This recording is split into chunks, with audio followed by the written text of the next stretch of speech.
Welcome to the Business Spotlight series. I'm Paul McCarthy, and today I'm joined by Lucy McMann from Sense Learning. Lucy, it's great to have you with us today. Could you start off by just giving us a bit of background about your business, please? So I run and found an educational alternate provision that works with young people with additional needs that are out of school or struggling to attend. So we go and work in the homes with them, support them out in the community, and eventually try and transition them on to a more formal school or potentially work experience, depending on what age we get them. It's not a registered school, it's an alternate provision. That's Sense Learning. What sort of area, geographic area do you cover? So at the moment we are kind of across the south, sort of slightly weird and ad hoc. We haven't really got kind of a logic behind it. We've taken opportunities as they've arose, but we've got West Sussex, Surrey, Brighton and Hove. We've also got Bath, Wiltshire, Milton Keynes, Essex, Cambridge, and I think where else? It's quite a wide, it's quite a kind of wide, Hampshire, but West Sussex was our sort of founding local authority, and that's where we're kind of head office is based. Fantastic. And when you say we, it sounds like you've got people within the business as well. It sounds like you have to cover that sort of area. We've got kind of sort of head office and kind of leadership that are sort of all the infrastructure stuff. And then we have delivery staff that actually go and work with the young people out in the homes and out in the community, and then kind of a middle group that do it remotely that oversee those cases. Wow. It's quite a big team. And it's definitely a team approach. And how many people do you employ currently? So we've got 15 employees. Brilliant. And then about 140 contractors. Wow, that's a lot of people. Yeah. And why did obviously it sounds like a really great thing that you're doing there, because there's a massive need for this, I'd imagine, especially after COVID and things like that, which I'll come on to. Why did you start the business? What made you start it? So I've always my background is SEN as a teacher, and I've had various leadership roles as well within that, but I could kind of always see that we were letting some young children down, even in specialist classes. I could see there was an increase in the number of young people that were school kind of avoiding and not able to manage. And I worked for another alternate provision that was doing something similar but on a smaller scale and for a particular cohort of students. And just from that could see there was a massive need. There was always a waiting list. And I felt like our education system isn't getting it right for every young person, and every young person deserves to have an education, but it's got to be an education that's right for them at any given point in their journey. And sometimes it's just too much being in a school setting, or a school setting can't meet that need, or there's not enough school places that are specialist enough. So I just felt very passionately that we weren't getting it right, and I could see that there was a gap and there wasn't services like ours that could do a more bespoke and holistic approach to education. So I started it as a kind of sole trader, and then with my co-director, who is similar background, and we've worked together before, both decided actually we could turn it into a company and try and support more children, and then it kind of just it went from there. So it was a mixture of kind of, I could see it in practice, it was needed, and I also saw that there was a gap in the market for actually our kind of really bespoke holistic approach. And do you just work with the authorities themselves, or do you do private work? Do you just the authorities themselves at the moment? We don't do private. We have been approached about it, but we just find that it's the kind of being held, sort of having that safety net of the local authority and the funding and things like that. So at the moment we just go through local authority, sometimes schools, but usually they're getting support funded from the local authority anyway. So it's kind of they're just a middle spot. Wow, that's amazing. And how many years ago was that? Did you set them? So I turned it into a company in January 2019. Right. And I started as a sole trader in pretty much January 2018. So I did it, and I only had a student or two as a sole trader because I was working in another job as a full-time head of pastoral care whilst doing that on the side, on a consultancy basis. And then turned it into a company in the January, and then started working full-time for it in the September. Up until that point was juggling setting it up and my job, my day job. So you have a sort of softer landing but harder work at the time. Yeah, exactly. Yeah. Are there other providers in your space? Are you quite unique at what you do? There are other alternate provisions that kind of operate on a tuition-y type going into the homes. I'd say we're the most well, from what I've seen, we are probably the most bespoke, and we can do things like taking them out and about and out in the community and things like that, which a lot of them don't do. They tend to just sort of operate in the homes.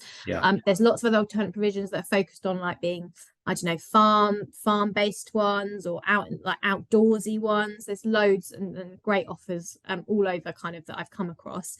But yeah, I'd say we're quite unique in that we can do it all, and just how bespoke we are. It's all very much child-centered. It's not, we've developed our own curriculum, our framework, things like that. It's not just kind of going in and trying to teach the national curriculum in sort of very kind of, it's a bit more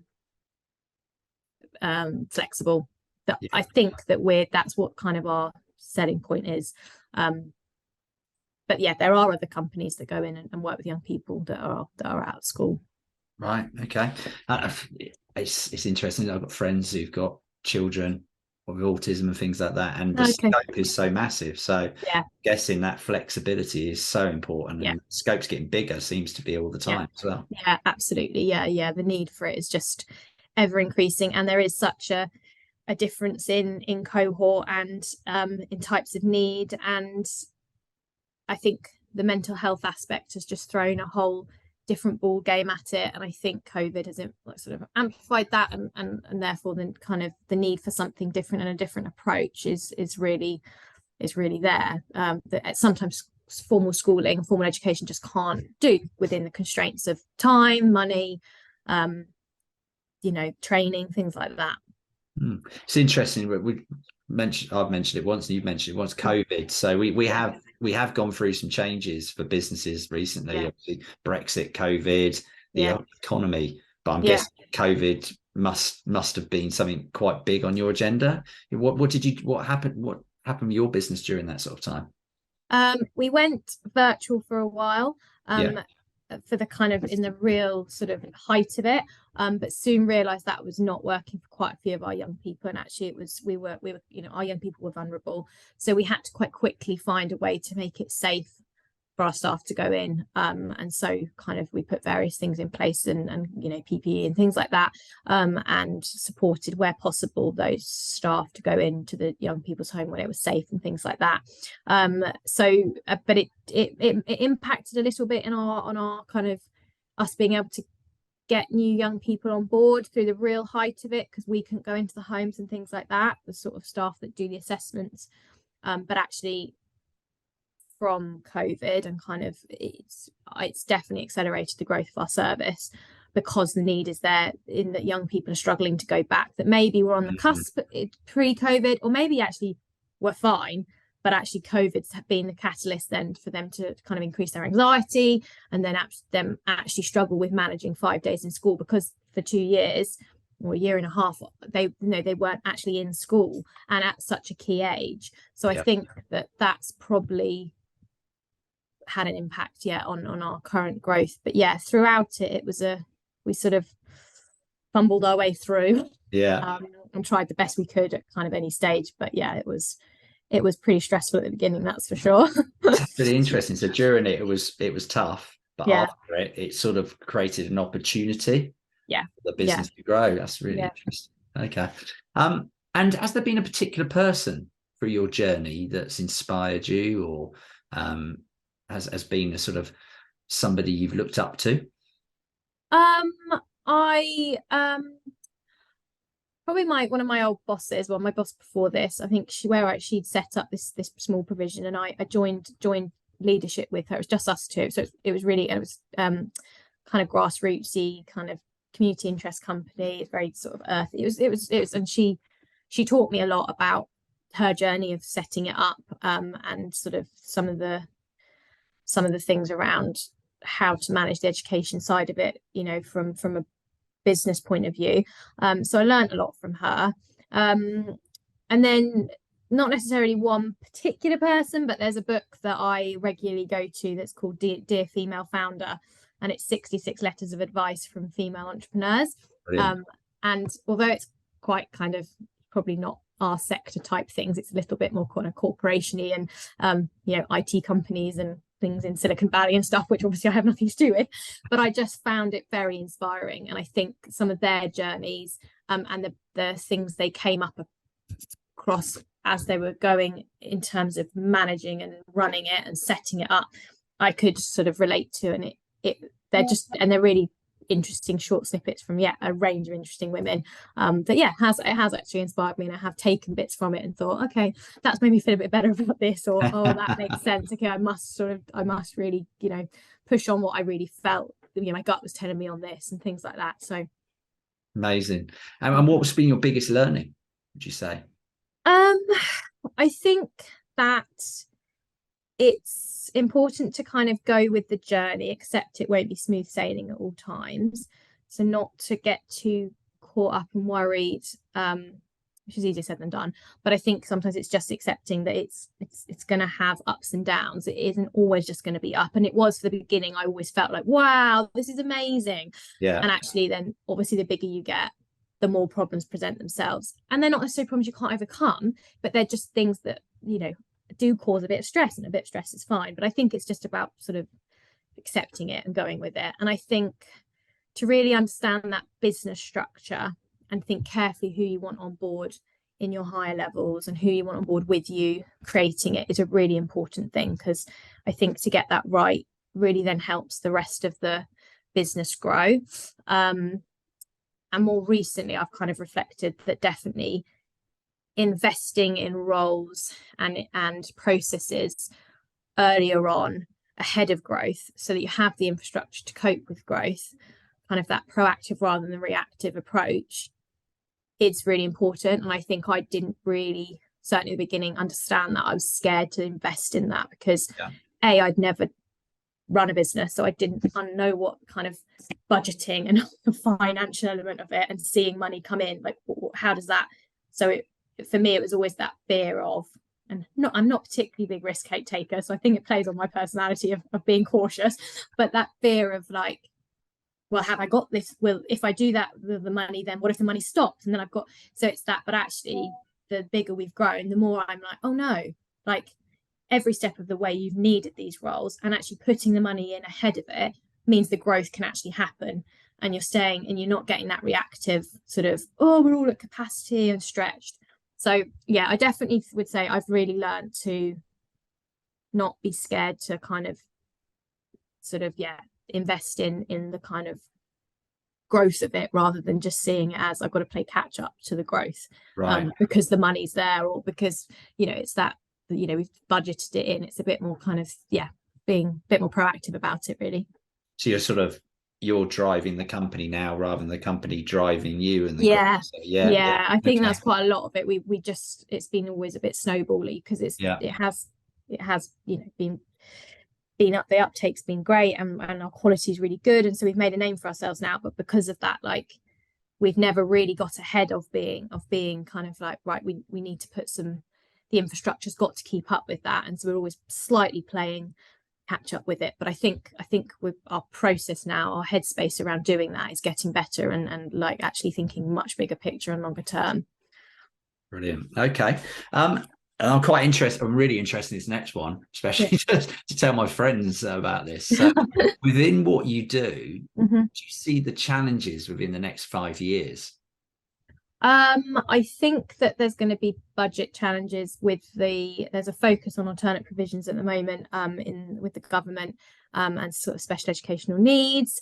They want to make them more kind of tighter, and I think there'll be changes to the way the funding is allocated. So I think that could impact us. There is a potential they'll make us turn into a school. which would really impact us because it would change what we do. Yeah. I think there would have to be some flexibility around because our service is about going into the homes and things, so it wouldn't look, but we'd have to go again, kind of align with Ofsted to such an extreme standard that it could change the what we deliver. Yeah, I think probably tighter budgets is going to be our biggest thing, and I think probably also sourcing quality staff, right, to keep up with the demand. I think that's the recruitment it's always a bit of a up and down. If we haven't got staff, we can't meet the needs of the young people, and it's got to be quality, staff that have the experience to cope with some of the specialisms we work with. So that is always going to be a challenge. Right. Okay. No, it's really interesting. Really interesting. And what about your aspirations for the business over the next 5 years? Well, we definitely want to grow into other local authorities. We want to kind of cover the country, really. That's the aim. We want our service to be in every local authority, and help as many young people as we possibly can. And then we might look at kind of moving into early years as well through sort of a more nursery-based provision for neurotypical and neurodiverse, but that's kind of on the horizon. We're not sure. We're still ruminating on that one, but definitely having our service across the country. So it's a bit length and breadth. So more services to more areas as such. Brilliant. Okay. Fantastic. So we looked a little bit in the future. Looking back, if you could start again, what would you do differently?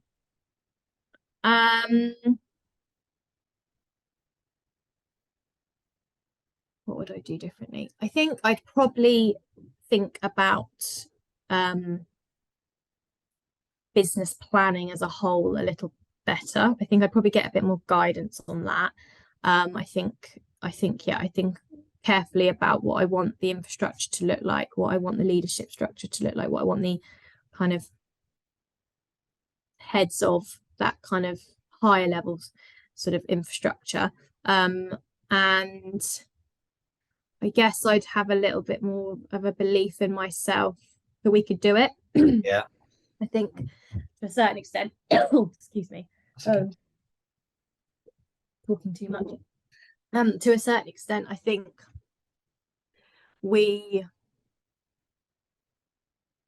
probably didn't believe we could get this big. So then that whole playing catch up, it's like, oh wow, we're here now. Oh, we need more of this. We need to change this up. So I think that having we knew it was needed, but I suppose I probably would have I don't know, gone into it with a bit more confidence, but that might be more of a reflection of a personality thing, less about the business as a whole. It's an interesting one. I would say 3/4 of the people I've done these interviews with would say that, having that belief and that confidence to really sort of push on and know that they can do it. It's a very common thread. And I suppose it's easy to say when you've sort of done it to an extent, isn't it, as well? Yeah, exactly. Yeah. Okay. And what advice would you give to your 18-year-old self? I would say keep revising on the beach days, even when all your friends are laughing at you for taking your books with you during first year of university. I'd say I'm more competent and confident than you give yourself credit for at 18. And I think probably believe in yourself now, and actually think that there's potential and possibility for you to have your own thing, rather than when you get to 30. That you can do it. And that I never would have dreamed at 18 of it wasn't kind of that entrepreneurial, that wasn't me at all. I've not always had ideas, and I just assumed I'd go into something and I'd work my way up. I thought I'd always want to get to as high as I could get, but never would I have thought of that I would be able to run a business, and a successful one, and kind of have a skill set in lots of different things. So I think I'd probably give myself a bit of a, the world is your oyster, you can do this. Like, don't just think small, think big, and have the confidence behind you to do it. So fantastic. I hope there's some 18-year-olds listening to that. So that's great. So do I.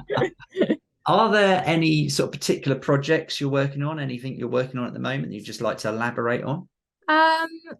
I think with all this government change stuff that's going on, and there's an SEN improvement plan, would love to be able to we're trying to look at how we can go and support it. They're kind of having forums and things like that, and sort of panels